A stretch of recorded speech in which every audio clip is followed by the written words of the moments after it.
Good evening. Points अभी note तो किए हो ना? नहीं किए हो तो स्पेस ब्लैंक छोड़ो फिर,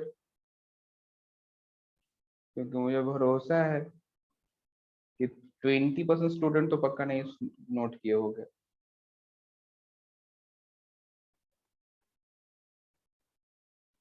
गुड, बहुत बढ़िया। चलो पॉइंट्स एक्सप्लेन कर रहा हूं मैं।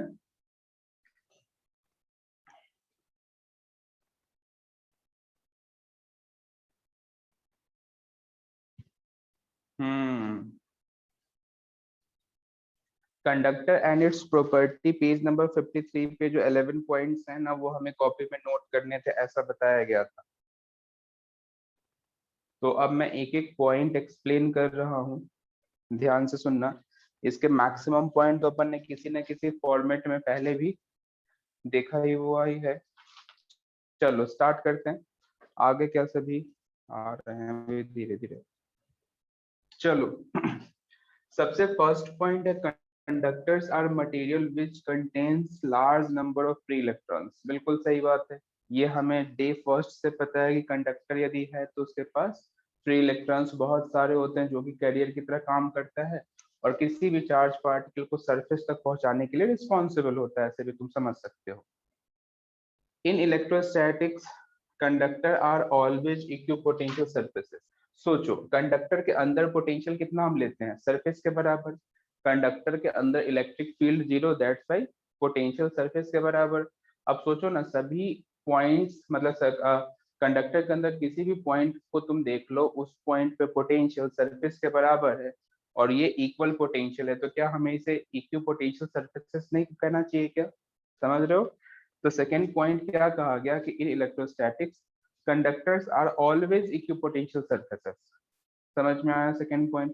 थर्ड पॉइंट है, charge always reside on the outer surface of conductor. ये एक्सप्लेन किया गया है हमें।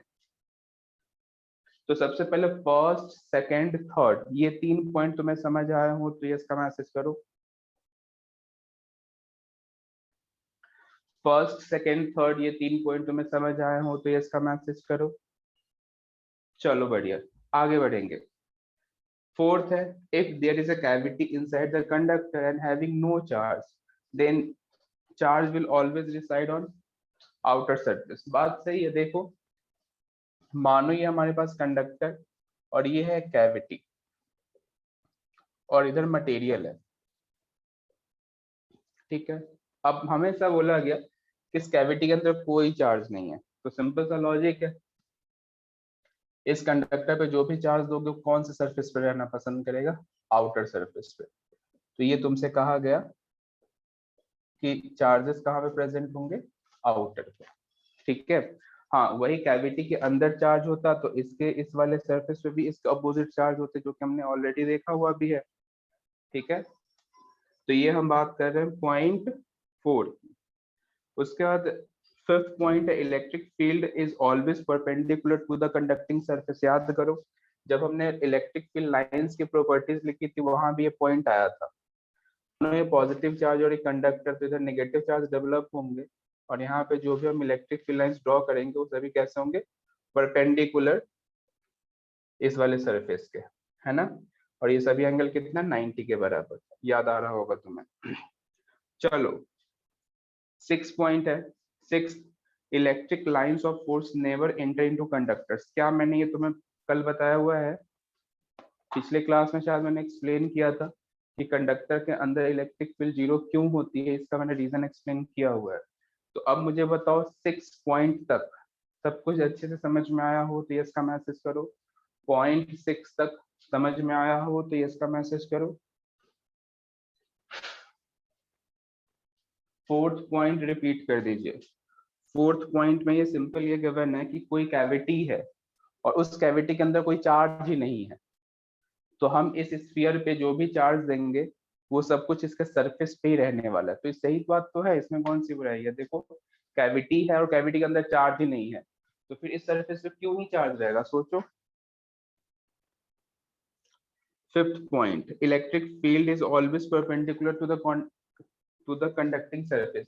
तुम्हें याद करो, तुम याद करो, properties of electric field line जब लिखे थे तो भी तुम ये पॉइंट लिखे थे। तुम्हें ये सिंपली बताया जाता है कि कंडक्टर से कोई भी पॉइंट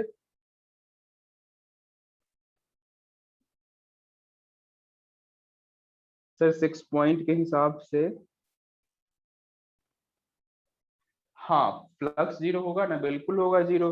लेकिन तुम यदि गॉसियन सरफेस के अंदर मानोगे तो, है ना, यदि तुमने गॉसियन सरफेस ये मान लिया तो डेफिनेट सही है ना। आया समझ क्या? 6 पॉइंट तक सभी को समझ में आ गया क्या? ऑडियो लैग, क्या ऑडियो लैग हो रही है क्या? कनेक्टेड तो है, हुआ था। अरे वो इंटरनेट है, सही हो जाएगा, मतलब बाकी तो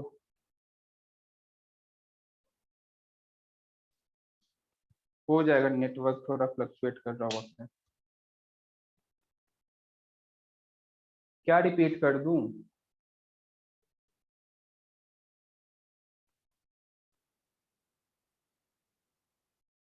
क्या रिपीट करूं ये तो बोलो।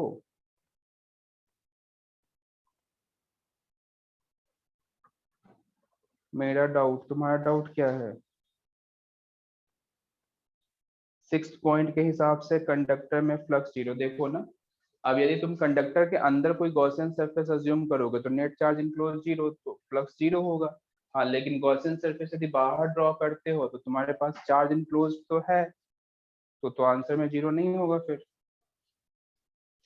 चलो 6 पॉइंट के बाद अब हम देखेंगे 7th। 6 तक क्लियर है क्या?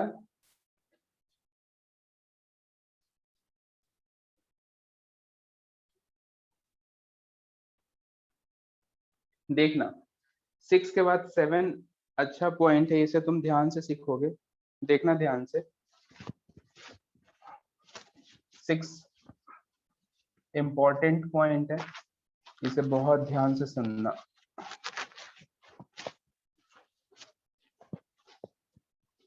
देखो 6 पॉइंट हो गया, 7th में ये गिवन है कि कोई सा भी कंडक्टर हो, कोई सा भी कंडक्टर, ठीक है, और सरफेस चार्ज डेंसिटी हमें सिग्मा का दिया गया है, तो इसके नियर पॉइंट पे ना, किसी भी नियर पॉइंट पे यदि मुझे इलेक्ट्रिक फील्ड लिखना हो तो मैं क्या लिखूंगा, सिग्मा अपॉन एप्सिलॉन नॉट। और इसे वेक्टर फॉर्म में लिखें तो इसके परपेंडिकुलर एक एरिया वेक्टर, मतलब यूनिट वेक्टर। ये आया कैसे ये हम समझते हैं।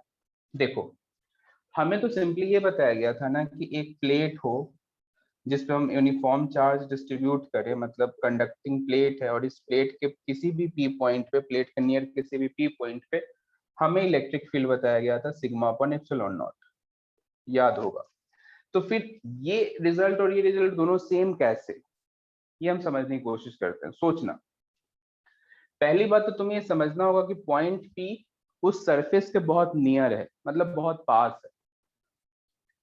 इतने से पार्ट का यदि मैं जूम करूं, जूम करके डायग्राम ड्रॉ करूं, तो क्या ये पॉसिबिलिटी है कि जो कर्व्ड है वो मुझे स्ट्रेट लाइन जैसा दिखने लग जाए? क्या ये पॉसिबिलिटी है? अच्छा, पी पॉइंट जो नियर है वो यहीं पे रहेगा, सिंपल सोचो। तो क्या मुझे इसके अंदर भी कंडक्टिंग मटेरियल है, तो क्या मुझे कहीं ना कहीं सीन कंडक्टिंग प्लेट जैसा दिख रहा है क्या?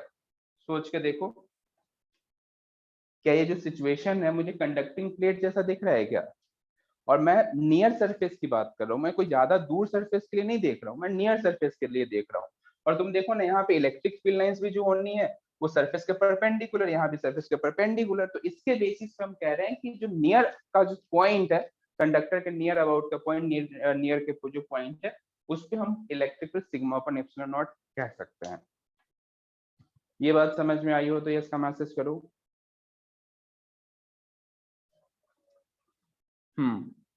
क्योंकि पॉइंट नियर है, बहुत नियर है ना, एकदम ऐसा नहीं कि 2-3 सेंटीमीटर भी नहीं, माइक्रोमीटर में मान सकते हो, सरफेस के जस्ट बगल में, जस्ट बगल में, ऐसा जूम करना है ना।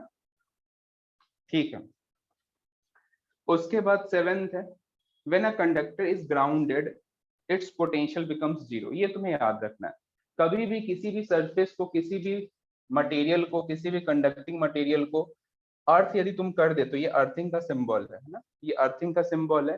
अर्थ हम कभी भी करेंगे तो इस सरफेस का पोटेंशियल, इस सरफेस का पोटेंशियल कितना हो जाएगा, 0। समझे, इस सरफेस का पोटेंशियल कितना हो जाएगा, 0। नेक्स्ट पॉइंट है, when an isolated conductor is grounded then its charge becomes 0। सोचना, आइसोलेटेड का क्या मतलब है कि आसपास कोई चार्ज नहीं है, ये अकेला है, ये अकेला, ये सिंगल। तो सोचो ना, हमें जैसा बताया गया इधर का पोटेंशियल 0 होना है और इसके लिए पोटेंशियल हमें पता है के क्यू बाई आर। तो सोचो 0 कब होगा, जब क्यू 0 होगा। यही तो कहा गया कि कभी भी हम आइसोलेटेड कंडक्टर को अर्थिंग करेंगे तो उस पर कोई चार्ज नहीं होगा। तो तुम बताओ, पहले पॉइंट 9 तक समझ में आया हो तो यस का मैसेज करो।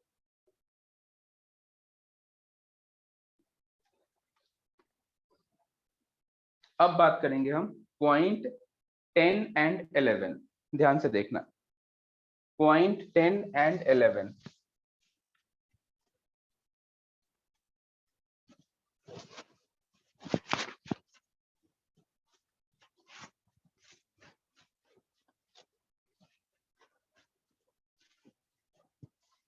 पॉइंट 10 एंड 11 देखो, पॉइंट 10 में क्या है, when two conductors are connected there will be charge flow till their potential becomes equal। ये तुम्हें ध्यान रखना है। जैसे मानो हमारे पास दो कंडक्टिंग मटेरियल, तुम्हें याद होगा स्टार्टिंग से अपन ये बात कर रहे हैं कि अब दोनों पे मान लो इस पे चार्ज Q1 और इस पे चार्ज 0 है ना। अब इन दोनों को मैं कंडक्टिंग वायर से कनेक्ट कर दूं तो तुम्हें पता है इसके पास हाई पोटेंशियल है, इसके पास लो पोटेंशियल है। यदि तुम पॉजिटिव चार्ज के हिसाब से सोच के देखना तो इस पे हाई पोटेंशियल, इस पे लो पोटेंशियल, यानी कि मैं इलेक्ट्रिक फील्ड लाइंस एक रफली आइडिया दे रहा हूँ, मतलब इस पे क्वेश्चन करने मत लगने लग जाना कि यूनिफॉर्म इलेक्ट्रिक फील्ड मैं क्यों ड्रॉ किया, एक रफली आइडिया के लिए। इलेक्ट्रिक फील्ड लाइंस में कह सकता हूँ कि हाई पोटेंशियल से लो पोटेंशियल होएगा। डायग्राम में नियरली समझने के लिए ऐसा बना सकता हूँ। सोचो इस पे जो पॉजिटिव चार्ज है वो कैसे फ्लो करना पसंद करेगा, सही है, क्योंकि इस पॉजिटिव चार्ज पे फोर्स कैसे लग रहा है। तो तुम क्या देखोगे, ये कब तक ऐसा करेगा, जब तक इलेक्ट्रिक फील्ड लाइन एस्टेब्लिश है। इलेक्ट्रिक फील्ड लाइन कब तक एस्टेब्लिश रहेगा, जब तक यहाँ पे चार्ज ज्यादा और यहाँ पे चार्ज कम। हाँ, जब दोनों पे पोटेंशियल बराबर हो जाए तो फिर इलेक्ट्रिक फील्ड लाइन ऑटोमेटिक हट जाएगी, तब चार्ज का फ्लो होना रुक जाएगा। क्या कुछ आइडिया लगा। हाँ, यदि दोनों का रेडियस सेम है ना, रेडियस सेम है तो तुम ये रिजल्ट कहोगे। यदि रेडियस डिफरेंट है तो इसी मतलब आज के लेक्चर में हम सॉल्व करेंगे कितना होगा।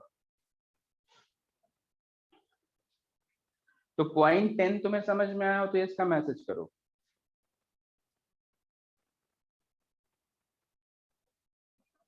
चलो 11 देखेंगे अब।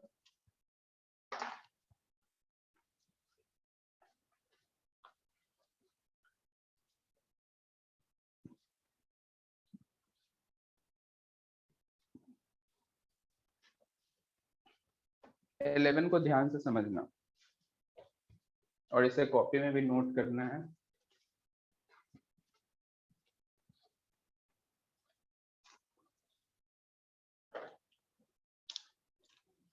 देखो, ये हमारे पास कोई कंडक्टर है, ठीक है, कोई सा भी कंडक्टर है, पैक्ड है, मतलब 3D स्ट्रक्चर में। ये हमारे पास कंडक्टर है और सुनना ध्यान से, मैं क्या कह रहा हूं ना, इधर का मैंने एक छोटा सा पार्ट, बहुत छोटा सा पार्ट कट करके बाहर निकाल लेता हूँ, कट करके। तो तुम इसे कट करके बाहर निकाल लोगे तो तुम्हें अब कंडक्टर कैसा दिखेगा, कैसा दिखेगा, सोचो। ऐसा दिखेगा, एक सिंपल, जरा सा टिल्ट करके ड्रॉ कर दे रहा हूँ। डायग्राम को ध्यान से समझना क्योंकि आंसर सब कुछ डायग्राम में ही है। ऐसा दिखेगा। अच्छा सोचना, यदि मैं जो मटेरियल को कट करके बाहर निकाला हूं उसको मैं ऐसे एज इट इज चिपका दे रहा हूं तो कंडक्टर पहले जैसा दिखने लग जाएगा। बहुत ध्यान से सुनना है ना। मानो सरफेस चार्ज डेंसिटी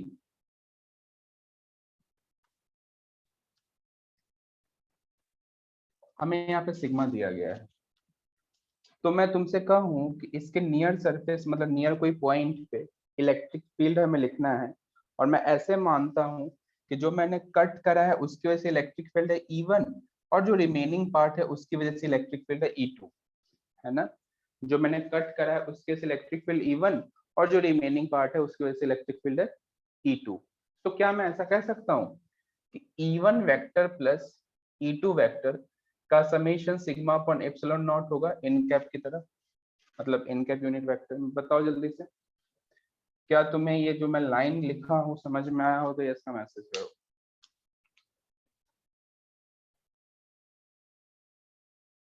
बहुत बढ़िया। सोचना, अब मैं कहता हूं कि जो मैंने कट किया है ना उसके जस्ट अंदर के पॉइंट के लिए देख रहा हूं, समझना। कट जो मैंने एलिमेंट कटा है उसके जस्ट अंदर देख रहा हूं, तो क्या हम ये पॉइंट कह सकते हैं कि जो अंदर का पॉइंट है ना वहां पे इलेक्ट्रिक फील्ड का नेट जीरो होगा। क्यों जीरो होगा? क्योंकि कंडक्टर के अंदर इलेक्ट्रिक फील्ड जीरो। अब यदि मैं इस रिजल्ट को समझने की कोशिश करूं तो जो स्मॉल एलिमेंट है वो इस तरफ इलेक्ट्रिक फील्ड दे रहा होगा, और ये जो बाकी का एलिमेंट है, ये जो बाकी का इधर जो कंडक्टर का पार्ट बच गया है वो इस तरफ इलेक्ट्रिक फील्ड दे रहा होगा। तो क्या मैं ऐसा कह सकता हूं कि E1 जो है वो E2 के बराबर है? हाँ या ना बोलो, सोचो, ध्यान से सोचो। यदि मैं कंडक्टर के अंदर, मतलब जो हमने एलिमेंट लिया है ना उसके जस्ट अंदर की बात कर रहा हूँ, तो जस्ट अंदर मैं देखूं तो नेट इलेक्ट्रिक फील्ड जीरो। तो नेट इलेक्ट्रिक फील्ड जीरो हुआ कैसे होगा? ये जो ब्लैक कलर का पार्ट है वो इस तरफ इलेक्ट्रिक फील्ड दे रहा होगा, और ये जो रिमेनिंग पोर्शन है इस तरफ दे रहा होगा, दोनों ने एक दूसरे का कैंसिल आउट कर लिया होगा, समझ रहे हो। और तुम्हें पता है कि सरफेस के नियर तो सिग्मा अपॉन एप्सिलॉन नॉट, तो दोनों का मैग्नीट्यूड इक्वल होगा, डायरेक्शन अपोजिट होने की वजह से कैंसिल आउट होके जीरो हो गया होगा। तो मैं चाहूं तो इसको ऐसे भी लिख सकता हूं कि E1 वेक्टर का समेशन प्लस E2 वेक्टर का summation equals to null vector, या फिर मैग्नीट्यूड बाय E1 बराबर E2 कह सकते हैं। सोचना, इस रिजल्ट को हम यहाँ पे यूज करें तो क्या मैं सिंपली कह सकता हूँ कि 2 टाइम्स ऑफ E1 बराबर होगा सिग्मा अपॉन एप्सिलॉन नॉट, और E1 यहाँ से मैं लिख सकता हूँ सिग्मा अपॉन 2 एप्सिलॉन नॉट।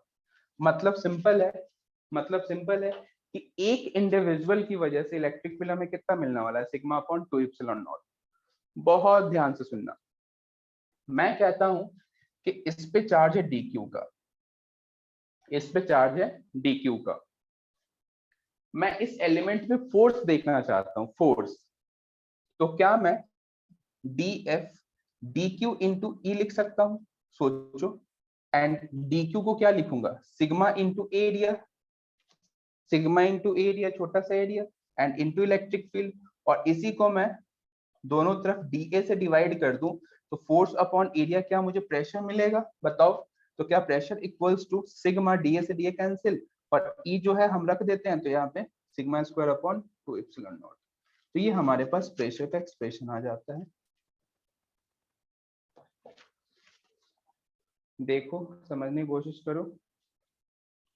तो sigma square upon 2 epsilon not electrostatic pressure, यहाँ पे P है क्या? Electrostatic pressure.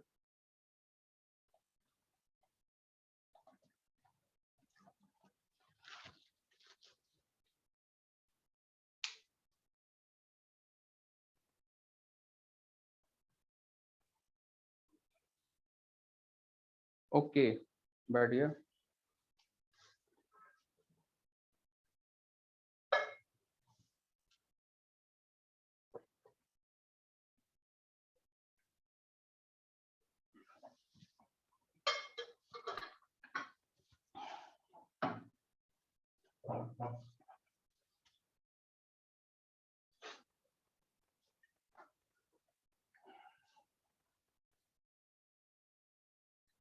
समझ में आया क्या तुम्हें? बढ़िया। नोट करो, डन का मैसेज करना। तो अब एक बार स्टार्टिंग से 1 से 11 तक के सारे पॉइंट्स देखो, कहीं पे कोई डाउट है तो बताओ, फिर हम आगे बढ़ें।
आइसोलेटेड कंडक्टर का मतलब होता है कि आसपास कोई और चार्जेस प्रेजेंट ना हो, अकेला वही चार्जेस है, ठीक है।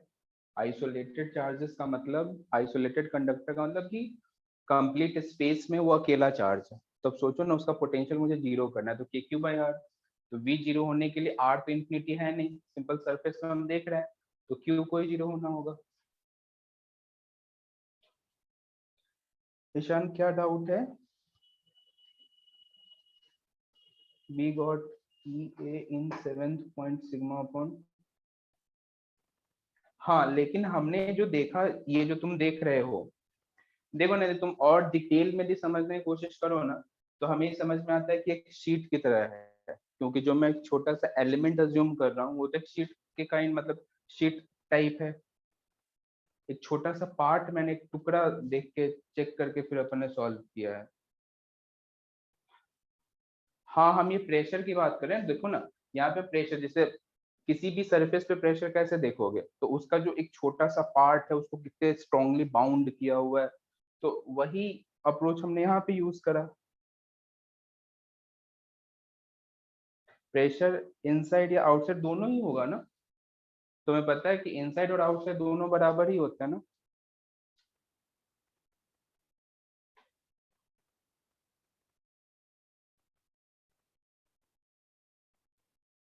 प्रेशर इनसाइड आउटसाइड मतलब सिंपल ही, जैसे यहाँ पे देखो, देखो प्रेशर का क्या मतलब, ये तुम एक बार समझो। इधर पॉजिटिव चार्ज है बहुत सारा, है ना, इधर भी पॉजिटिव चार्ज है बहुत सारा, तो आपस में ये दोनों फोर्स तो अप्लाई कर रहे होंगे ना, है ना। तो इसी फोर्स पर यूनिट एरिया की हम बात कर रहे हैं, ठीक है। ये जो तुम देख रहे हो ना, फोर्स पर यूनिट एरिया, इसी की हम बात कर रहे हैं बेसिकली। ये बहुत सारे पॉजिटिव चार्ज इस पे फोर्स अप्लाई करेंगे रिपल्सिव, तो इसका टेंडेंसी इधर की तरफ जाने का है। तो ये इस, अब देखो, मटेरियल कुछ इसे अपोजिट डायरेक्शन में फोर्स अप्लाई करके इसे होल्ड कराया होगा।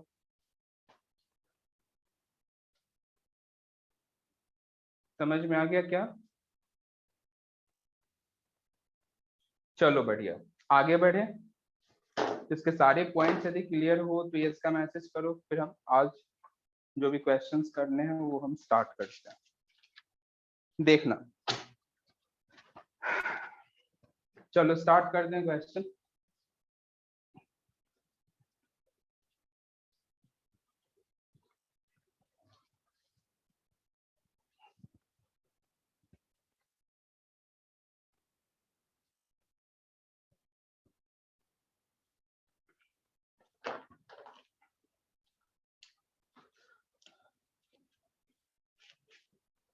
हेडिंग लिख लेना, चार्ज डिस्ट्रीब्यूशन।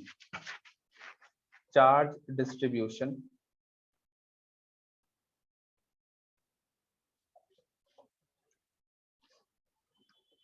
ये सिंबल का मतलब अर्थिंग, और जिस सरफेस से कनेक्टेड है उसका पोटेंशियल कितना होगा, जीरो। चलो, S1 और S2 सरफेस पे चार्ज कैलकुलेट करो, तो find charge on S1 and S2।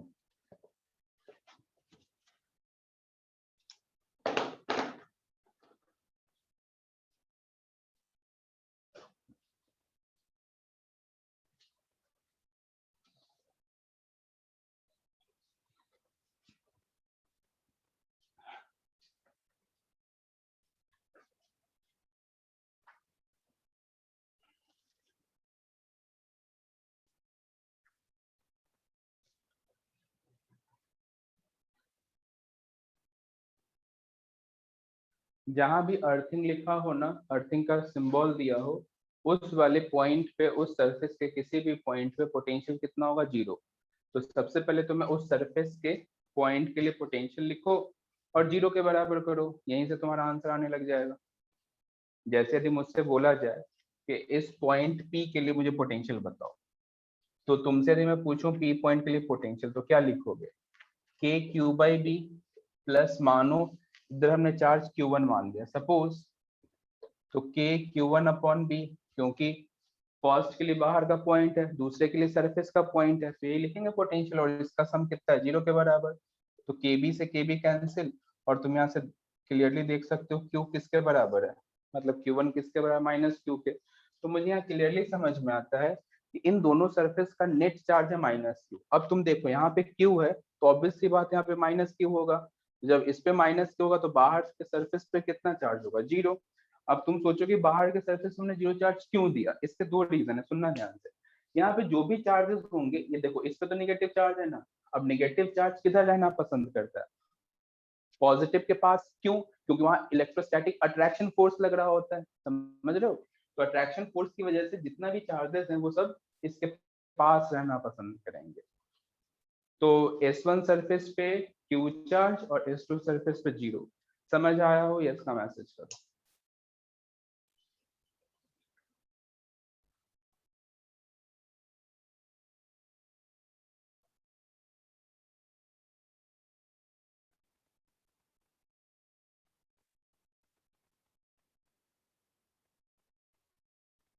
दो बार Q1 भी क्यों करा, हमें पता है ना पोटेंशियल एक स्केलर क्वांटिटी है, तो जितने भी चार्जेस होते हैं उन सभी की वजह से लिखते हैं। तो हमने इस सरफेस पे Q1 चार्ज मान लिया आउटर स्फीयर पे, तो मैं एक बार इसकी वजह से लिखा, एक बार इसकी वजह से लिखा, दोनों का नेट सम जीरो कर दिया।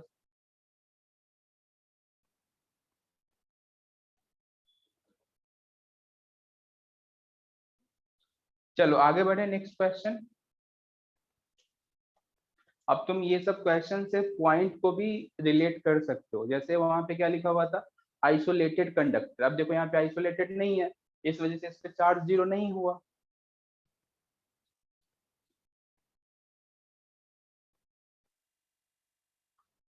नेक्स्ट क्वेश्चन देखना। नेक्स्ट क्वेश्चन सिंपल, फिर से दो स्फीयर है, रेडियस ए और बी, कॉन्सेंट्रिक हॉलो स्फीयर है। अब मैंने अर्थिंग अंदर वाले सरफेस पे किया है, अर्थिंग अब हमने किधर किया, अंदर वाले सरफेस पे। बाहर वाले सरफेस को मैंने मतलब कंप्लीट स्फीयर को मैंने क्यू चार्ज दिया, तो सिंपल तुमसे क्वेश्चन पूछ रहा हूँ कि S1 और S2 सरफेस पे चार्ज कैलकुलेट करो। क्वेश्चन सेम है, S1 और S2 सरफेस पे चार्ज कैलकुलेट करो, जीरो एंड क्यू। ओके, देखते हैं, जल्दीबाजी नहीं करना अपने को।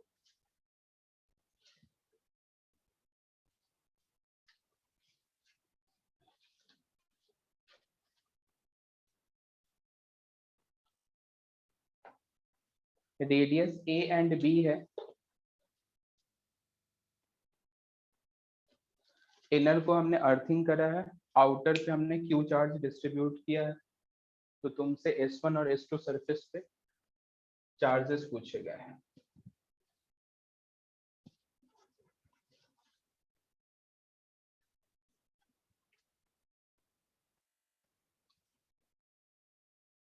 Zero and minus Q. तो हर्षित जो हम ये आंसर बता रहे हैं लॉजिकली बता रहे हैं या फिर कुछ मैथमेटिकल मतलब मैथमेटिक्स सॉल्व करके बता रहे हैं, कुछ मैथमेटिकल इक्वेशन सॉल्व किए हो या फिर ऐसे ही लॉजिक से बता रहे हो। और मैं स्ट्रांगली रिकमेंड करूंगा कि जो तुम्हें स्ट्रेटजी यानी कि मैथमेटिकल एक्सप्रेशन जो बताया गया उसके थ्रू सोचो, तो आंसर तुम्हें कुछ और ही मिलेगा। देखो कैसे, तो मानो इस पॉइंट को मैं P मानता हूं, तो क्या मैं फिर से कह सकता हूं कि पोटेंशियल एट P किसके बराबर होगा, जीरो। अब सोचो अंदर के स्फीयर में मैंने चार्ज Q1 मान लिया, तो बताओ अब हमारे पास यहाँ पे दो स्फीयर है, एक ये और एक ये। P पॉइंट एक के लिए बाहर का है सरफेस का, दूसरे के लिए इंटरनल है। लिखते हैं पोटेंशियल, ये चीज तुम्हें लिखना सिखाया गया है। तो Vp इक्वल्स टू क्या लिखोगे, के Q1 अपॉन A प्लस के क्यू बाई बी, यही लिखोगे।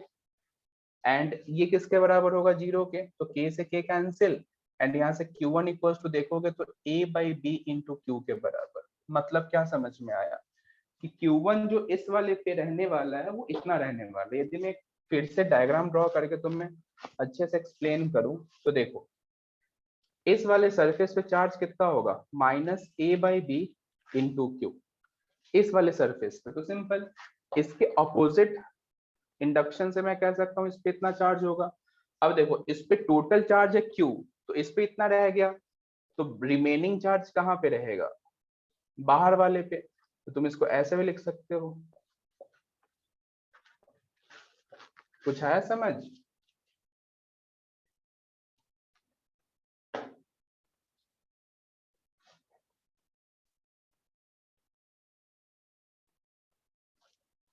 तो ये है फाइनल आंसर।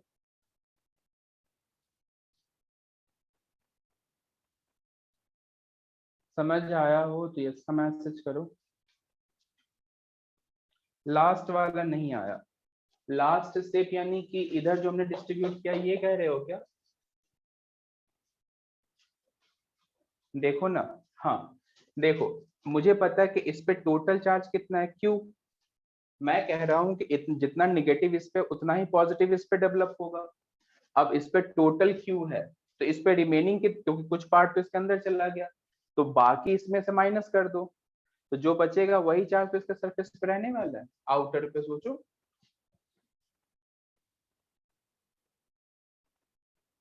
आया समझ? हमें चार्ज, हमने सिंपल चार्ज कंजर्वेशन अप्लाई करा। मानो क्यू चार्ज है, क्यू/2 इधर चला गया, तो इधर कितना रहेगा, क्यू/2। तो इतना सा इधर आ गया, तो इसमें से माइनस करके अपन ने सॉल्व कर लिया। जो आंसर है वो हमने बाहर चार्ज डिस्ट्रीब्यूट करा दिया। चलो आगे बढ़े, नेक्स्ट क्वेश्चन। तो चार्ज डिस्ट्रीब्यूशन कैसे करने, आइडिया लग रहा होगा। फाइनल आंसर क्या है दोनों सरफेस का? तो देखो, इस वाले सरफेस का तो आंसर ये है, इस वाले सरफेस का आंसर ये है। हाँ, यदि तुमसे आउटर सरफेस के लिए पूछता तो इसका आंसर ये रहता, लेकिन सिर्फ तुमसे यही दो क्वेश्चन में पूछा गया है, तो ये दो आंसर दोगे तुम।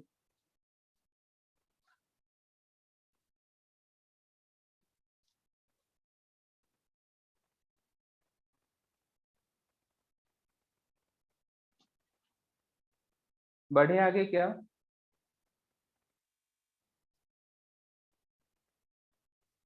देखना नेक्स्ट क्वेश्चन।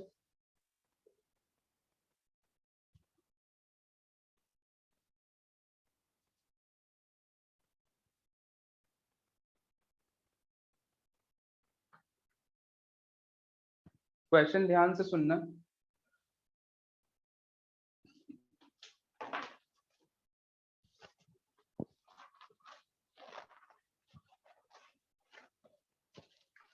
दो आइसोलेटेड कंडक्टर हैं, दो आइसोलेटेड कंडक्टर है। एक के लिए रेडियस ए मैं मानता हूं और दूसरे के लिए रेडियस बी। इस पे इनिशियली चार्ज क्यू दिया गया है और इस पे इनिशियली चार्ज 3Q गिवन है, ऐसा हमें दिया गया है। और दोनों आइसोलेटेड कंडक्टर है।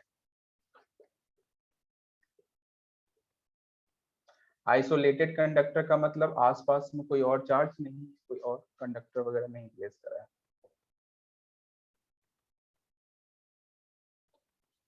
अब हमने क्या करा कि इन दोनों कंडक्टर को इनफाइनाइट सेपरेशन पे रखते हुए एक कंडक्टिंग वायर से कनेक्ट कर दिया। इनके बीच सेपरेशन कितना है, इनफाइनाइट, ठीक है। और हमने एक कंडक्टिंग वायर से कनेक्ट कर दिया। कंडक्टिंग वायर से कनेक्ट करने से क्या होगा बताओ? ऑब्वियसली चार्ज का डिस्ट्रीब्यूशन होगा। कब तक होगा? जब तक कि पोटेंशियल इक्वल ना हो जाए। तो हमसे पूछा गया कि इन दोनों ही स्फीयर पे फाइनल चार्ज कितना रहेगा, ये हमसे पूछा गया। Find final charges on these conducting sphere.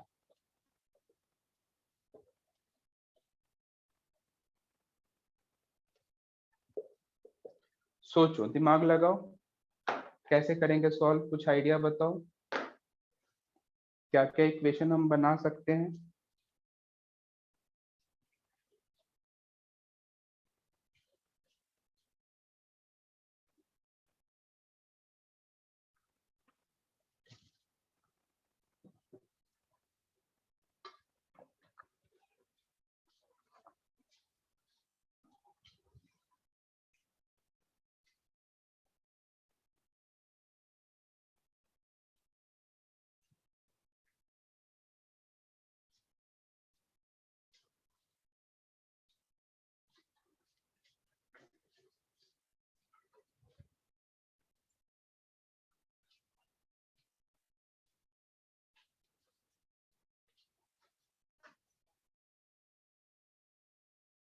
बिल्कुल सही, बहुत बढ़िया।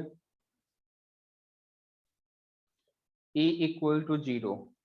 देखो यहाँ पे इलेक्ट्रिक फील्ड का इक्वेशन लिख पाना पॉसिबल तो है नहीं, तो जो पॉसिबिलिटी है उसी पे हम बात करें तो सपोज करो एक तो हमें चार्ज कंजर्वेशन दिख रहा है ना, एक हमें क्या दिख रहा है, कंजर्वेशन ऑफ चार्ज। तो कंजर्वेशन ऑफ चार्ज से मैं सिंपली कह सकता हूँ कि इनिशियल चार्ज बराबर final charge.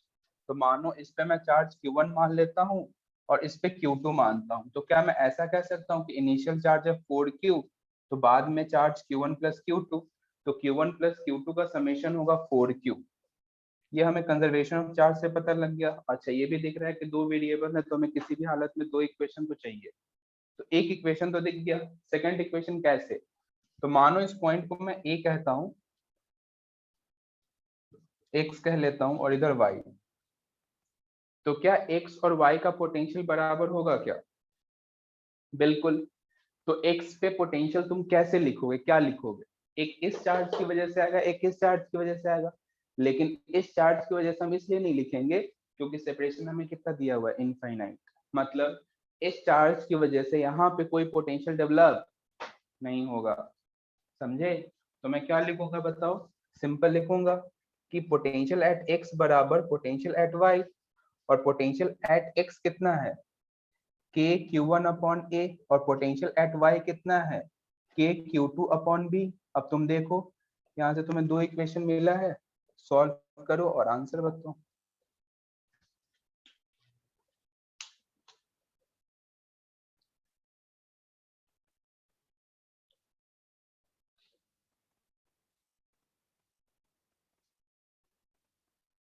Of surface potential in detail मतलब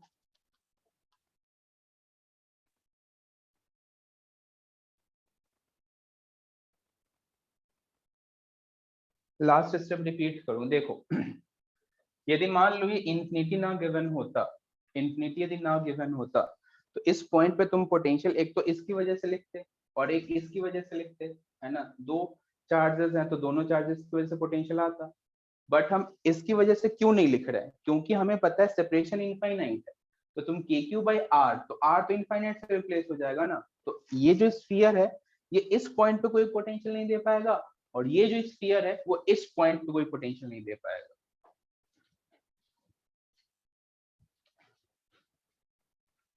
बढ़िया। ए पर 4Q ए, यानी Q1 है 4Q ए प्लस बी, और Q2 है 4Q B plus B upon A plus. ये आया आंसर क्या?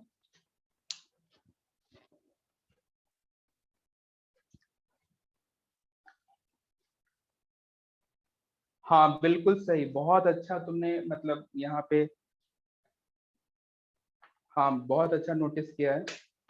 देखो इस रिजल्ट को तुम यदि ध्यान से देखो, तो इस रिजल्ट को तुम एक ध्यान से देख के ना कभी बिना क्वेश्चन सॉल्व किए भी आंसर बता सकते हो। कैसे?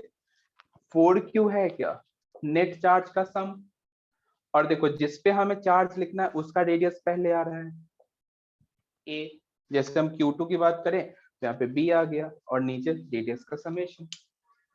यदि तुमसे सिंपल पूछ दूं कि दोनों चार्जेस का रेशियो, तो यहाँ से ए बाई बी देखो, तो ऐसे करके भी हमें ध्यान आ सकता है, वैसे ना भी याद रखो तो 2 मिनट में तो सॉल्व कर ही लेते हैं, बट ऑब्जर्वेशन है।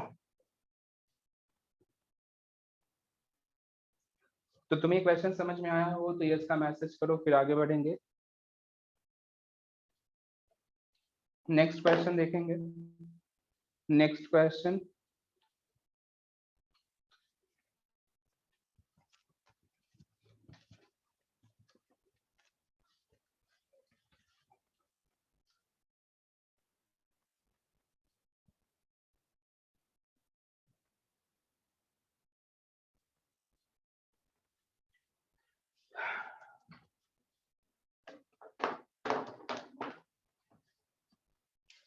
देखो इस बार हमारे पास 3 कंडक्टिंग हॉलो स्फीयर है, ठीक है, इस तरीके से रेडियस है r, 2r, आउटर है 3r। सेकेंड सरफेस को हमने अर्थिंग की हुई है, इस वाले सरफेस पे चार्ज है -q, 3q, 2q। दिख रहा है क्या? एक्चुअली ये तो मैं ना इलस्ट्रेशन का ही मैं डेटा देता हूँ ताकि हमें आंसर पता हो, तो आंसर मैच करने में आसानी होगा।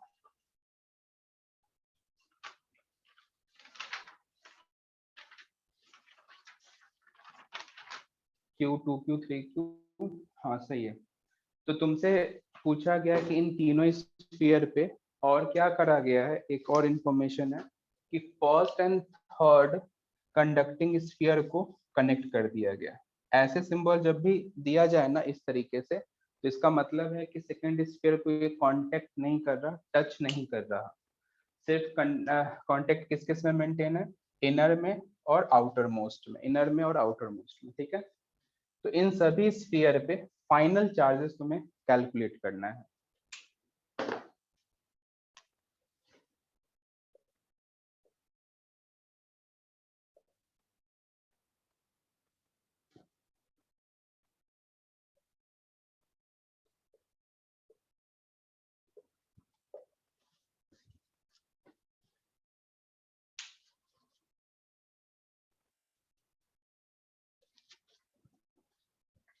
सोचो, दिमाग लगाओ।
चलो, पहले तो मुझे ये बताओ कि इसमें टोटल कितने अननोन हैं। इस क्वेश्चन में टोटल अननोन कितने हैं, पहले मुझे ये बताओ।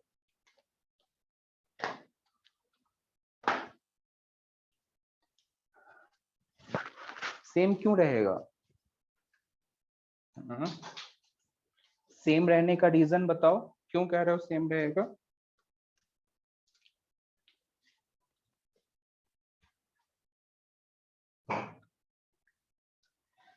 देखो, टोटल अननोन है इसमें 3, तो हमें किसी भी तरीके से 3 तो इक्वेशन चाहिए।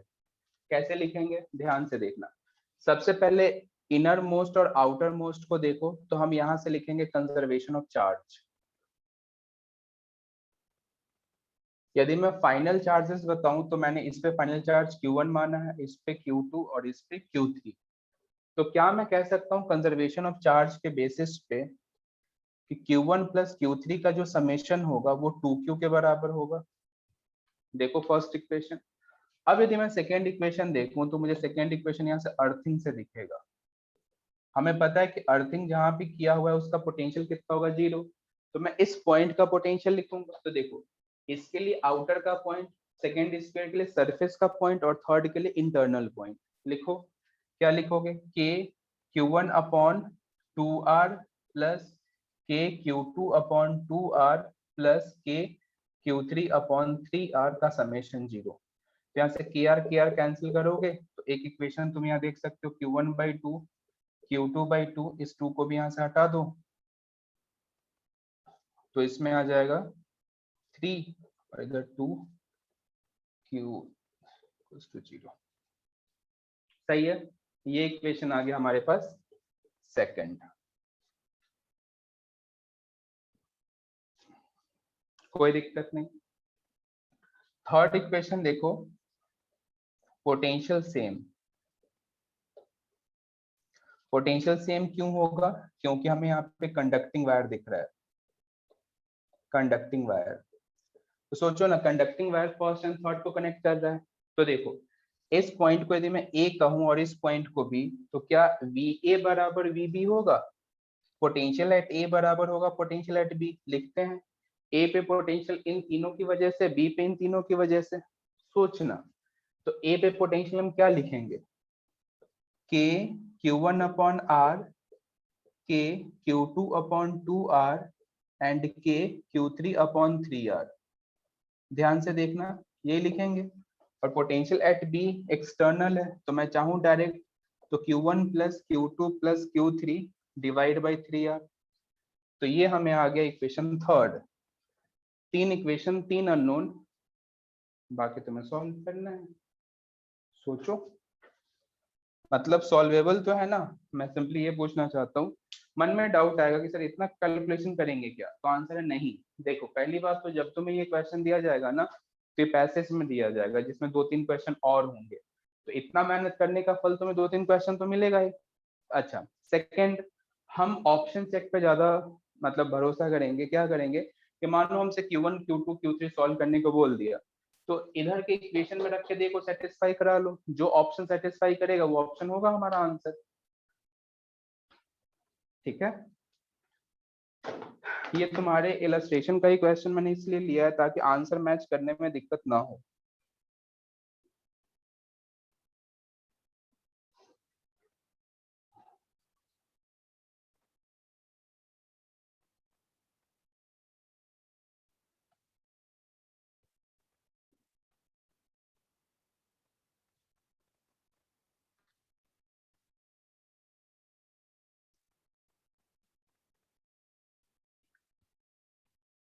पहले मुझे बताओ, ये जो मैंने तीन इक्वेशंस के जो बेसिस हैं, जो प्रिंसिपल मैंने अज्यूम करके इक्वेशंस लिखे हैं, तुम्हें समझ में आया हो तो पहले यस का मैसेज करो। इक्वेशंस कैसे मैंने लिखा है ये तुम्हें समझ में आया? क्या क्या मैंने बेसिस लिया, जैसे first conservation of charge, second earthing and third potential same कर दिया, कंडक्टिंग वायर से कनेक्टेड है इस वजह से। अब बची, और देखो अब क्या रहता है कि इन तीनों इक्वेशन को सॉल्व करना। तो ये तुम करोगे, हम इस पे टाइम वेस्ट नहीं करेंगे, आगे बढ़ते हैं। कुछ स्पेस रहने दो, सॉल्व करना, ठीक है।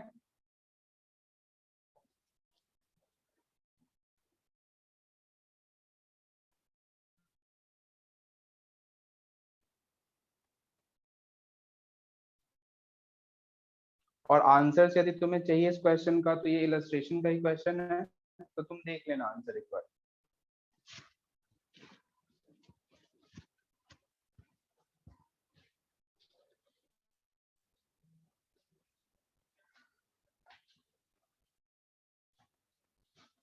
बताओ आगे बढ़े क्या, कर लोगे इतना काम? खुद से सॉल्व कर लेना, आंसर यदि रिक्वायर्ड हो तो इलस्ट्रेशन से चेक कर लेना, इलस्ट्रेशन का ही क्वेश्चन है ये। डेटा मैंने इसलिए सेम लिया है।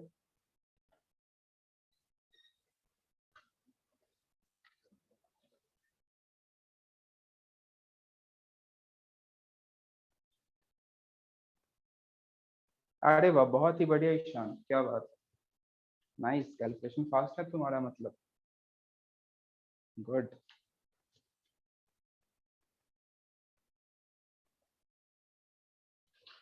मॉड्यूल के लिए सेंटर कब खुलेगा? एक्चुअली विशाल पांडे सर का नंबर है ना तुम्हारे पास कि नहीं, उनसे पूछो ना एक बार। हाँ उनसे पूछो, आई थिंक है वहां पे, सिक्योरिटी गार्ड तो है वहां पे। अब इससे ज्यादा डिटेल मुझे नहीं पता।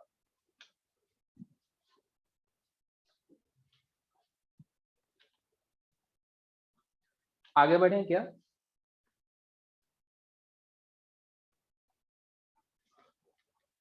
देखना।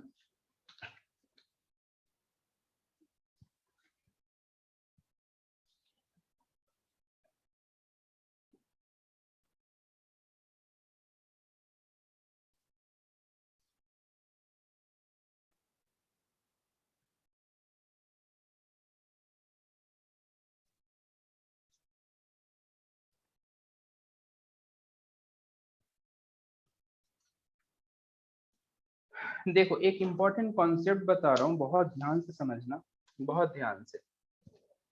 ये हमारे पास एक कोई कंडक्टिंग प्लेट है, यूनिफॉर्म चार्ज डेंसिटी है,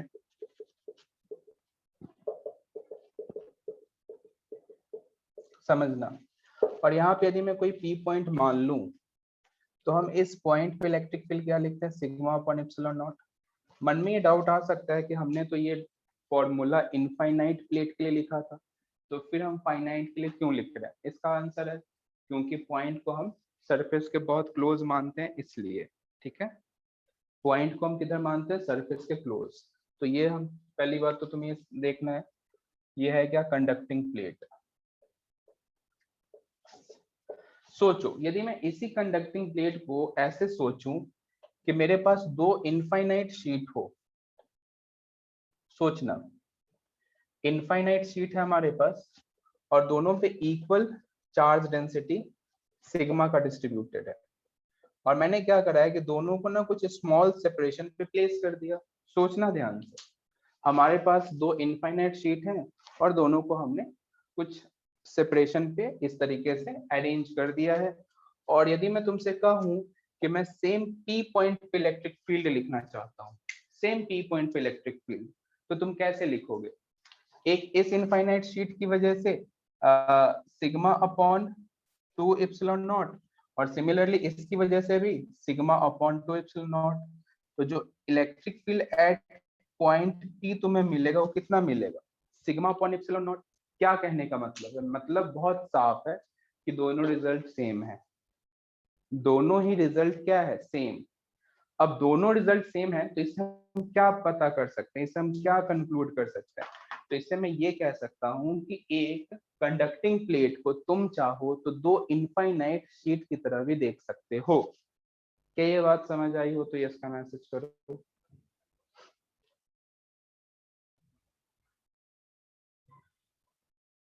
ठीक है, तो कभी भी प्लेट या शीट में हमें कंफ्यूज नहीं होना है, ठीक है, कभी भी कंफ्यूज नहीं होना है, नोट करना।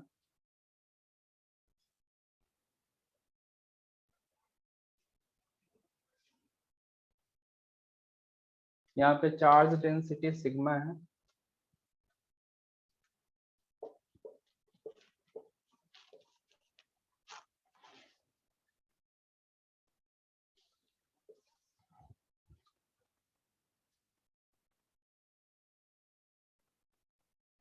अच्छा, तो पूछना चाहिए था, इसलिए मैं सबका टाइमिंग फिक्स किया हुआ हूँ कि किसे कब बताना है। इससे मैंने अब इसलिए बताया क्योंकि अब इस पे जो मैं क्वेश्चन डील करूंगा,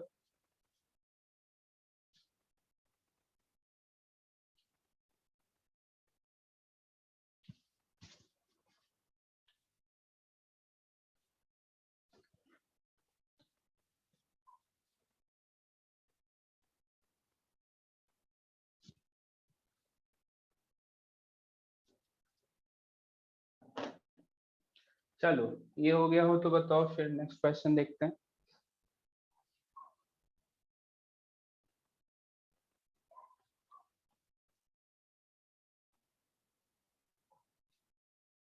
नोट कर लिए हो तो डन का मैसेज करो।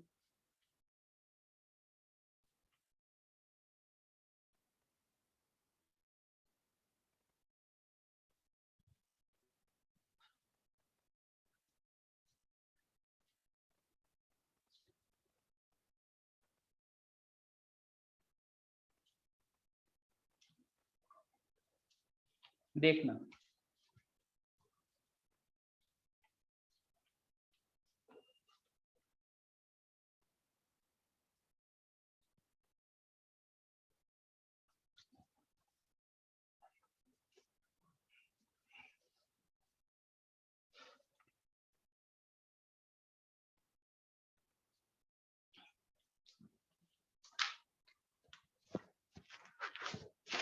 एक हमारे पास कंडक्टिंग प्लेट है और इस पे हमने प्लस क्यू चार्ज डिस्ट्रीब्यूट किया हुआ है।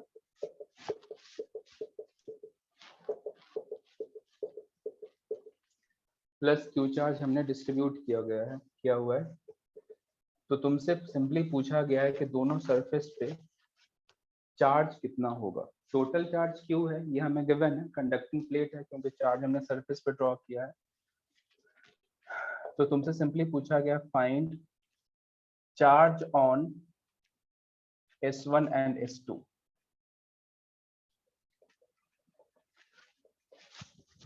Find charge on S1 and S2। Surface first and surface second में चार्ज कितना होगा। हाँ, सिस्टम आइसोलेटेड है, आसपास कुछ भी नहीं है।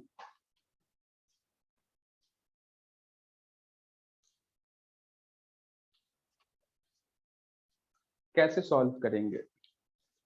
और ये हमें दिया गया कंडक्टिंग प्लेट है।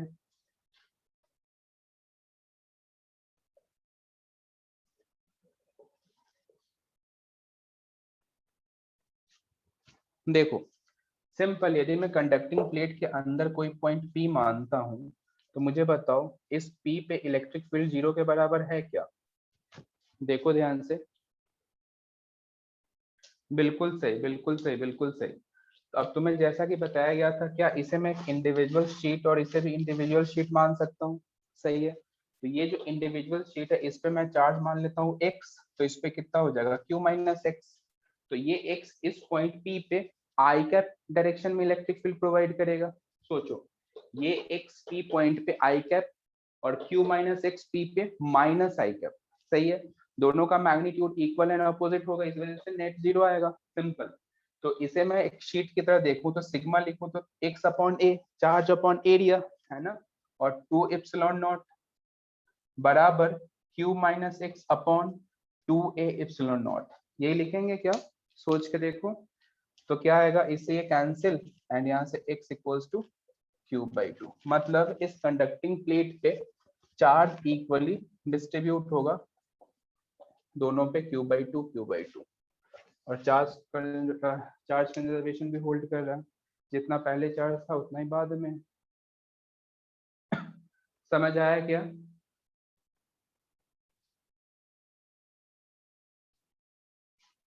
x बाई एरिया सिग्मा है और हमें शीट की वजह से 2 का टर्म आता है इसलिए हमने 2 यहाँ पे लिखा। सॉल्व किया, इसे कैंसिल हुआ, x इक्वल्स टू q/2 आ गया। चलो नेक्स्ट क्वेश्चन देखेंगे। ये नोट करिए हो तो डन के मैसेज करो।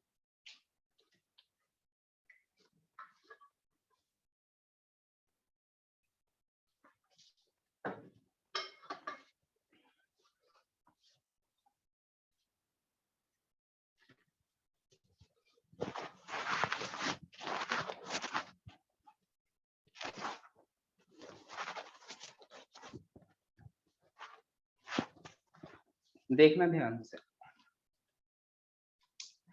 अब मेरे पास दो कंडक्टिंग प्लेट है इस तरीके से। एक पे चार्ज मैं मानता हूँ Q और दूसरे पे मानता हूँ 3Q। तो माइनस में लेते हैं, -3Q। ठीक है। एक पे Q और दूसरे पे -3Q। मैं सिंपल तुमसे पूछता हूँ फिर से कि इन चारों सरफेस पे चार्ज कितना डेवलप होगा, है ना। सभी सरफेस पे मुझे चार्ज बताओ। क्वेश्चन समझ गए होगे।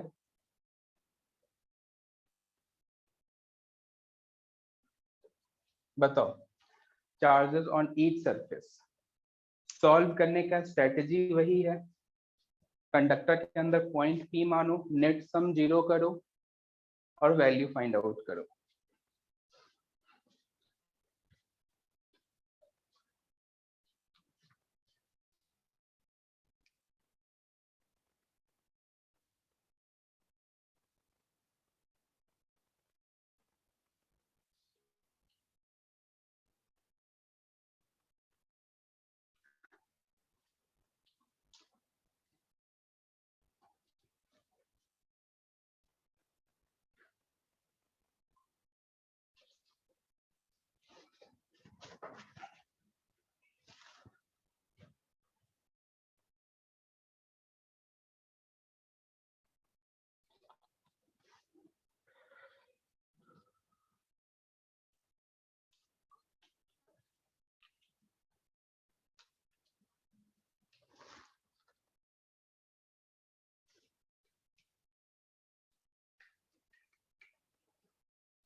हाँ देखो ना, करते हैं सॉल्व। देखो मानो इस पे चार्ज हम x मानते हैं तो इस पे कितना होगा, q माइनस एक्स।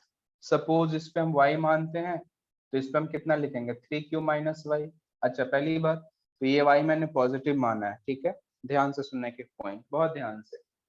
अब यदि मैं इस p पॉइंट को ध्यान से देखूं, इस p पॉइंट को, तो x आई कैप में इलेक्ट्रिक फील्ड देगा, है ना। तो x आई कैप में देगा, मैं इधर लिख लेता हूँ, क्या लिखूंगा, x upon 2a epsilon not. इधर मैं आई कैप को लिख रहा हूँ, ठीक है, आई कैप को सोचना। q माइनस एक्स किधर देगा, माइनस आई कैप में, है ना। तो माइनस आई कैप को मैं बराबर के उस तरफ लिख रहा हूँ, बराबर के इस तरफ, तो मैं सिंपल लिखूं q minus X upon 2a epsilon not, समझो। अच्छा इस y की बात करूं तो ये y पॉजिटिव माना है मैंने, सोचना। तो ये y पॉजिटिव है तो ये किधर देगा, इस तरफ, यानी कि माइनस आई की तरफ, तो इसे मैं इधर लिखूं y upon 2a epsilon not, सोचना। 3 माइनस वाई दोनों नेगेटिव है, इस की पॉइंट पे पॉजिटिव की तरफ देगा, मतलब ये इस तरफ आएगा।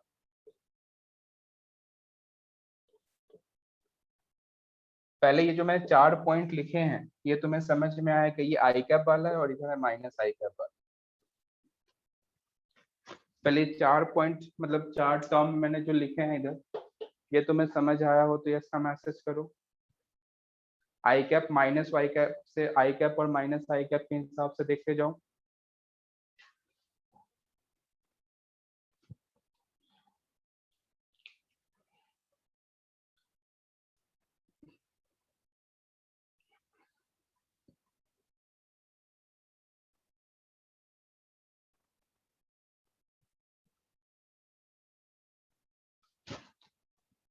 सही है ना, चलो करते हैं सॉल्व। क्या होगा बताओ, इससे ये कैंसिल। अब देखो यहां से आएगा x minus 3q minus Y equals to,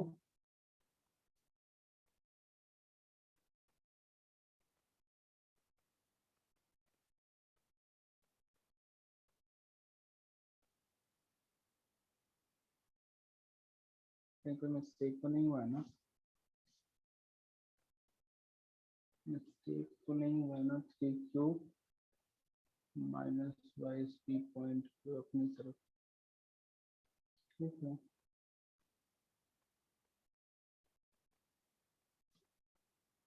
ठीक है, देखो मिस्टेक होगा पता लग जाएगा, q minus X plus Y, यही आएगा।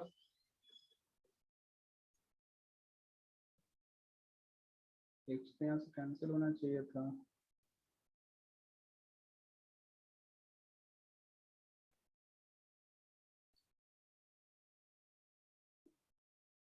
कुछ मिस्टेक हुआ है, वहाँ पे मिस्टेक कर दिया। y पॉजिटिव तो ये इस तरफ, ये x पॉजिटिव इधर, इधर q माइनस एक्स पॉजिटिव इधर, q माइनस एक्स अपॉन 2, ठीक है। ये मैंने y पॉजिटिव माना, पॉजिटिव है, मतलब इस p पॉइंट पे इस तरफ, उसको इस तरफ लिखा,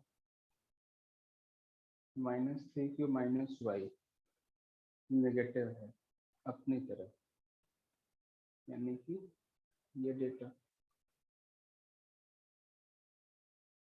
चलो करते हैं सॉल्व।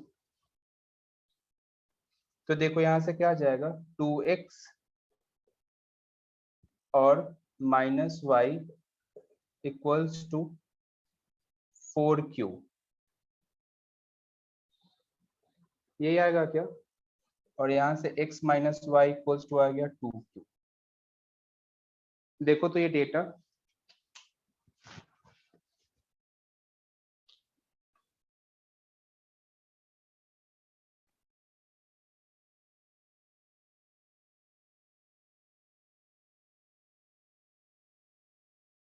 सही है यहाँ तक। चलो अब हम इधर के पॉइंट के लिए, इधर के पॉइंट के लिए इलेक्ट्रिक फील्ड लिखते हैं, ए पॉइंट के लिए लिखो तो ए के लिए x इस पे पॉजिटिव की तरफ देगा, तो क्या लिखोगे x upon 2a epsilon not, ये भी पॉजिटिव की तरफ देगा, तो q minus X upon 2a epsilon not, देखो ये है पॉजिटिव तो ये भी पॉजिटिव की तरफ देगा, तो y upon 2a epsilon not, ध्यान से देखना, और ये है नेगेटिव तो ये भी इधर ही देगा, तो इधर देगा, यानी कि minus of 3q minus Y upon 2a epsilon naught का समेशन 0। एक बार ध्यान से देखो, इससे करो सॉल्व, इससे कैंसिल हुआ, कुछ मिस्टेक हो रहा है यार, कुछ मिस्टेक हो रहा है, क्या मिस्टेक हो रहा है?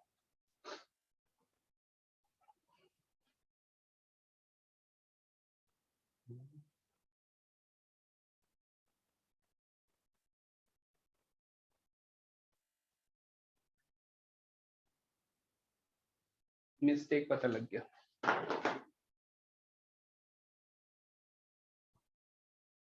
ये वाई में मिस्टेक है। क्योंकि इस पे चार्ज नेगेटिव है ना, तो चार्ज नेगेटिव है तो नेगेटिव की वजह से तो मानेंगे ना, देखना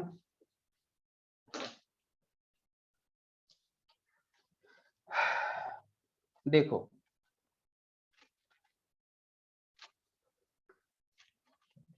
पी पॉइंट पे इलेक्ट्रिक फील्ड लिखो।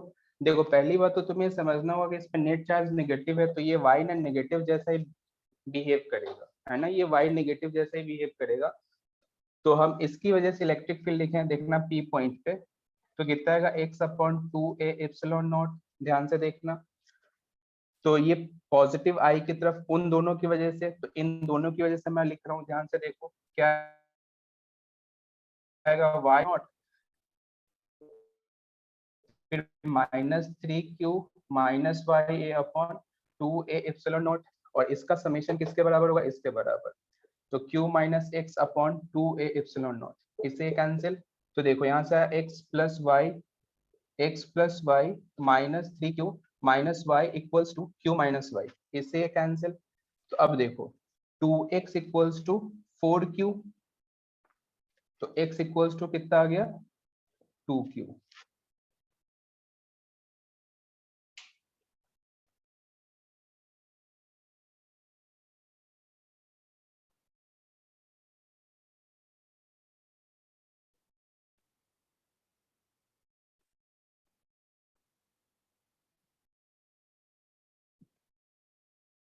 देखो तो calculation,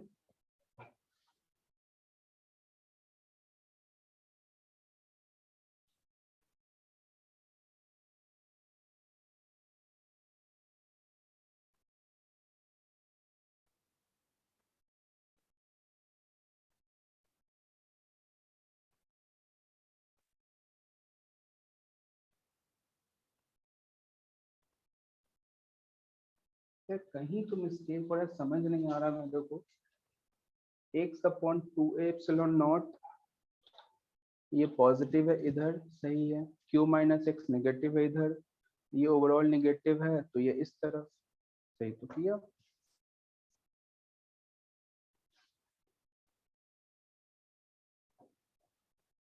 x equals to answer आना चाहिए था, कितना आना चाहिए था, यहाँ से q और माइनस 2q, q आना चाहिए था, 2q कैसे आ रहा है,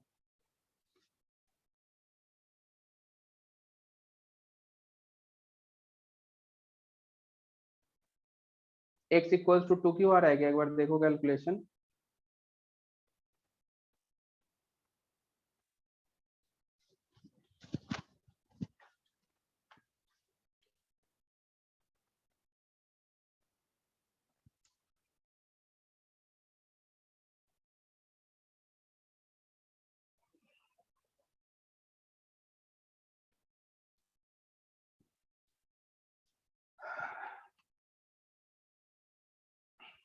एक मिनट रुकना, बस एक मिनट रुको, कहीं कुछ मिस्टेक हो रहा है, पता नहीं माइंड काम क्यों नहीं कर रहा है अभी, एक्स पॉजिटिव इधर, ये पॉजिटिव इस तरफ, इधर लिख दिया, ये दोनों नेगेटिव, तो नेगेटिव इस तरफ, मतलब इधर लिख दिया, ठीक है, तो ये माइनस 3q, अरे यार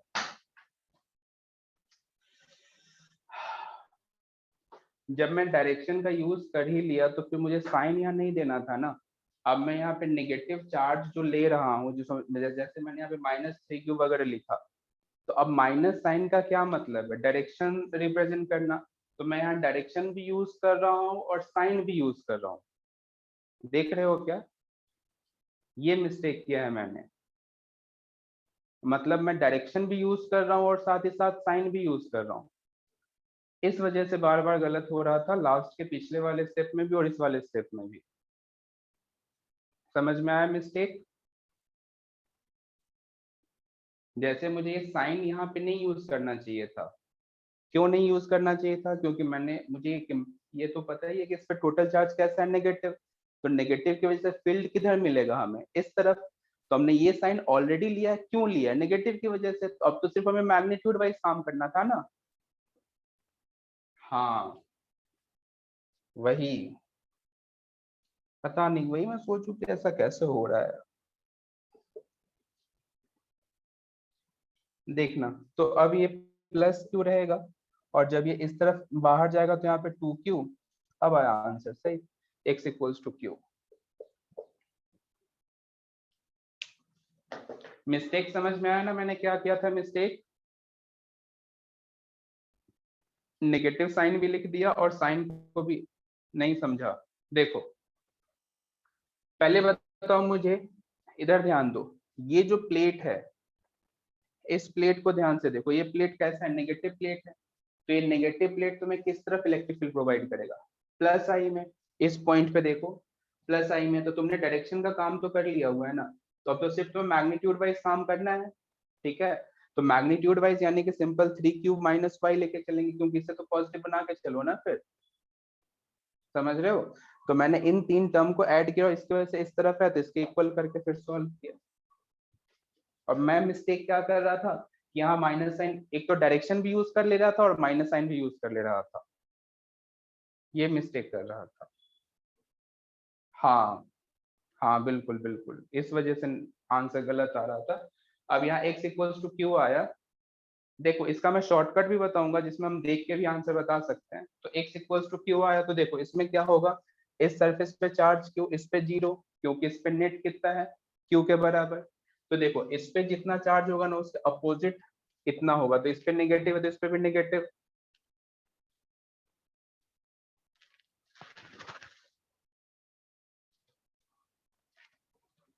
ये माइनस क्यू आया है ना, हाँ माइनस क्यू, तो इस पे आएगा 2q।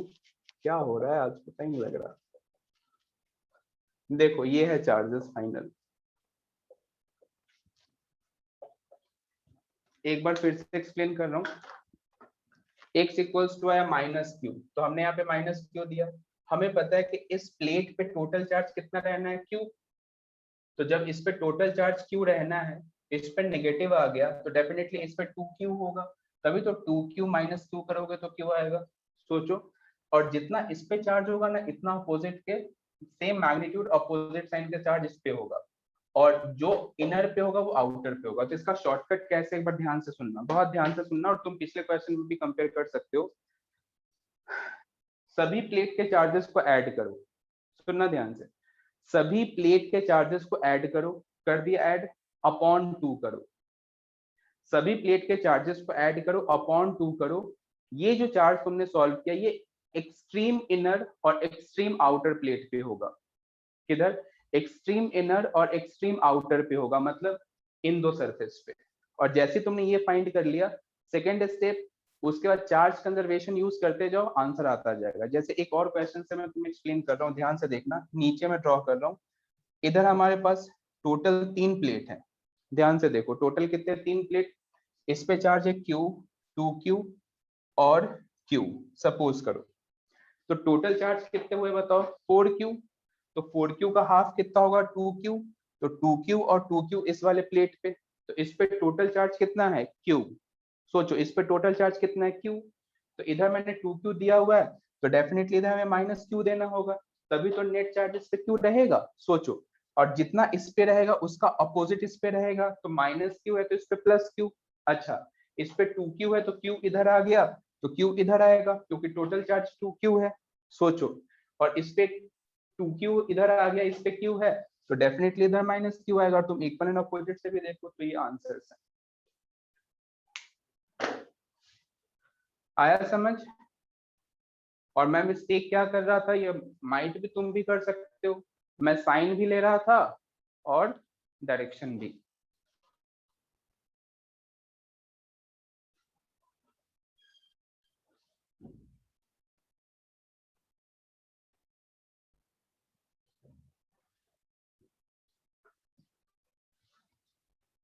समझ में आया क्या?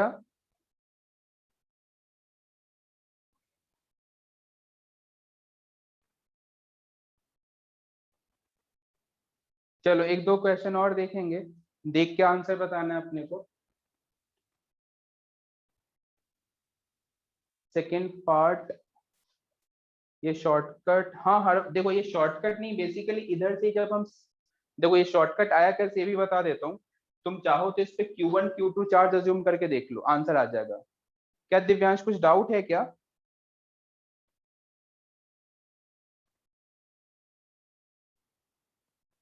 तुमने हैंड ऊपर करा हुआ है इसलिए पूछा मैंने।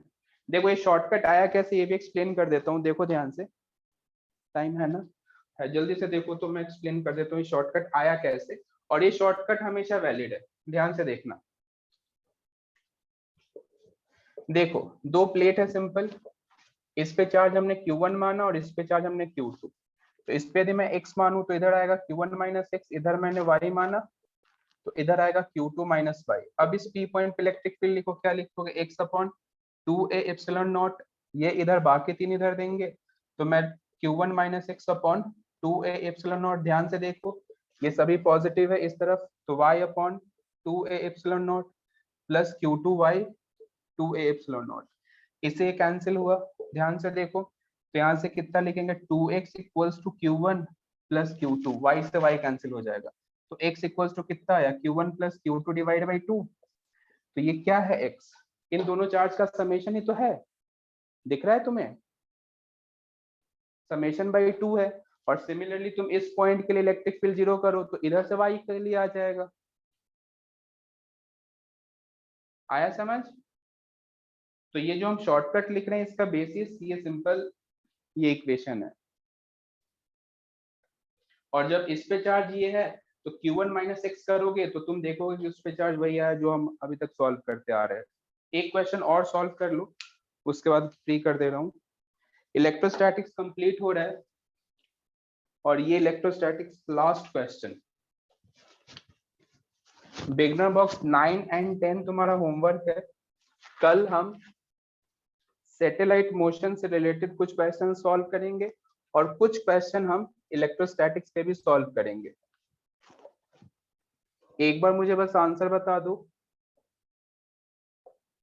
बताओ तो सभी सरफेसेस पे चार्ज कितना होगा। ये लास्ट क्वेश्चन है, सभी सरफेसेस पे चार्ज बता दो।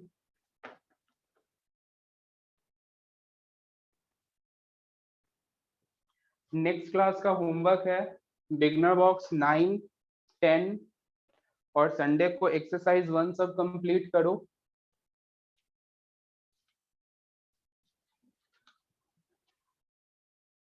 इलेक्ट्रोस्टैटिक्स अपना कंप्लीट हो गया। देखो चार्जेस कितना होगा, 2 3 5 4, यानी कि टोटल कितना है 4q। तो इस पे होगा 2q और इस पे होगा 2q, ये कंफर्म 2q 2q तो हमें समझ आ गया। अब 2q इस पे 2q है तो इस पे 0 0, इस पे नेट q तो यहाँ से -2q -q प्लस q, ठीक है आंसर आ गया समझ।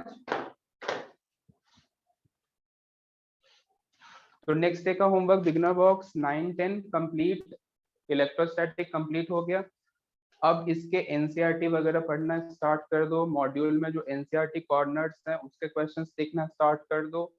और जब सारे मटेरियल तुम सॉल्व कर लो, एचसीवी वगैरह सब कुछ, तो फिर तुम मुझे पर्सनल मैसेज करना, फिर मैं तुम्हें एक्स्ट्रा मटेरियल प्रोवाइड करूंगा। Beginner box, revision sheet, HCV ये सब कंप्लीट कर लो, फिर तुम मुझे पर्सनल मैसेज करोगे तो मैं तुम्हें एक्स्ट्रा मटेरियल प्रोवाइड करूंगा, लेकिन इतना कर लेने के बाद हाँ चैप्टर कंप्लीट, इलेक्ट्रोस्टैटिक्स यहीं तक था, अपना चैप्टर कंप्लीट होता है। नेक्स्ट क्लास में हम करंट इलेक्ट्रिसिटी स्टार्ट करेंगे, करंट इलेक्ट्रिसिटी, ठीक है। एंड इसका जो डिस्कशन वाला पार्ट है कैपेसिटर, उसके बाद डिस्कशन जो बिगनर बॉक्स का डिस्कशन है, तो एक बार सॉल्व कर लो, तो फिर अपन डिस्कशन नेक्स्ट वीक में किसी दिन रख लेंगे ना, मतलब पहले ही मंडे को ही रख लेंगे, या आज कर लोगे क्या बिगनर बॉक्स 9-10, तो कल रख लें। हाँ इलस्ट्रेशन तो बाय डिफॉल्ट करना ही है, मैं बोलूं या ना बोलूं तुम्हें इलस्ट्रेशन सारे ही करने हैं। क्या कल कर सकते हो क्या बिगनर बॉक्स कंप्लीट, कर लोगे कल? तो ठीक है, कल ना मैं दोपहर में किसी टाइम पे लिंक तुम्हें तुम्हारे ग्रुप पे दे दूंगा 9-10 बिगनर बॉक्स के लिए, ठीक है, तो अपन डिस्कस कर लेंगे। चलो ठीक है, ओके बाय, मिलते हैं नेक्स्ट क्लास में।